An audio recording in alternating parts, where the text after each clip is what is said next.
Hello everyone. Today I'll be talking about the case studies on the human rights violation. I stand before you to highlight two worrying incidents that expose the continued challenge India faces in upholding human rights violations, especially for humans and athletics.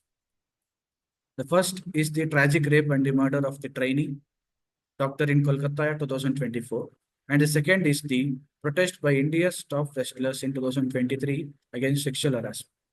These are not isolated incidents. They reflect the deeper structural problems in our society and institutions.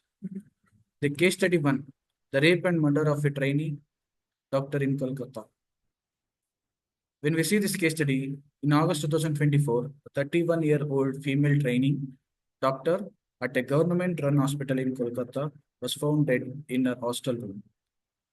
What began as a suspected suicide was later revealed to be a case of brutal rape and murder. When we see this case study, we can see that the key details of this case study are the victim has previously reported feeling unsafe due to harassment from colleagues. The second is initial statements by hospital authorities and the police tried to downplay the incident as a mental health issue or suicide. However, an autopsy revealed clear evidence of sexual assault and the physical trauma. Her family, colleagues, and women's rights group strongly rejected the suicide theory and demanded a high-level investigation. CCTV footage and witness accounts contradicted early police claims.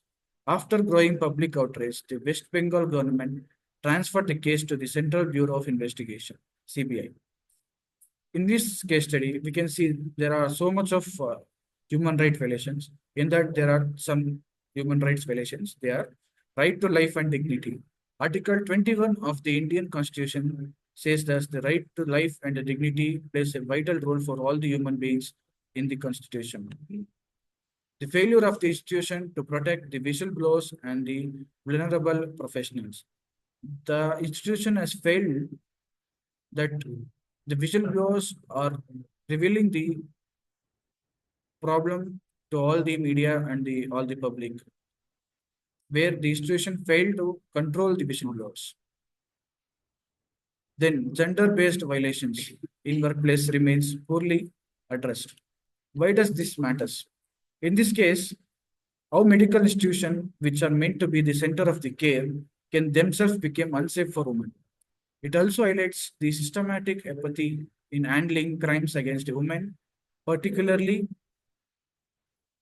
when there are from the respected professions. Now we'll be talking about the case study 2, 2023 Indian wrestlers protest against sexual harassment. In early 2023, some of the India's most decorated wrestlers, including most populated athletes, were also involved in this protest. This protest was done at the Delhi's Jantar Mantar.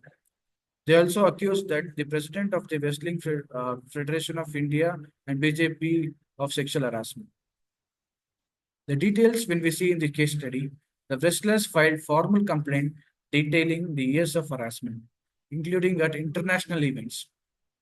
They alleged that multiple female wrestlers, including minors, were subjected to inappropriate behavior and threats. The wrestlers demanded Singh's resignation and arrest.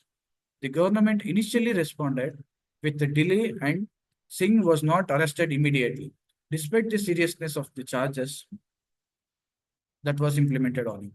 Delhi police eventually filed an FIR under the Protection of the Children from Sexual Offences, POCSO Act, and the other IPC sections. The wrestlers accused the sports bodies of protecting Singh and is suppressing the dissent. The public demonstrations were peaceful but meant with force. As the wrestlers, we are detained during a protest near the new parliament building. The human rights that has been violated in this case study is right to a safe workplace. The wrestlers was not being provided the safe workplace so that they can work fearlessly in their workplace. The second right is right to protest peacefully. They were not allowing them to protest peacefully to get their rights. from what they have been through. The third right is failure of law enforcement. In this failure to law enforcement to act promptly despite credible accusations, the gender-based violation and intimidation in the sports. These are the main rights that been violated in the case study.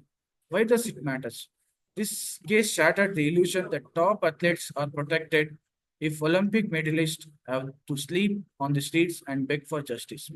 Imagine the plight of unknown athletes from rural backgrounds.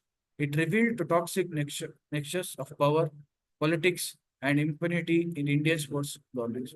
In conclusion, we can say that both cases, the doctor in Kolkata and the protesting wrestlers, underscore how power dynamic and institutional failure silence victims.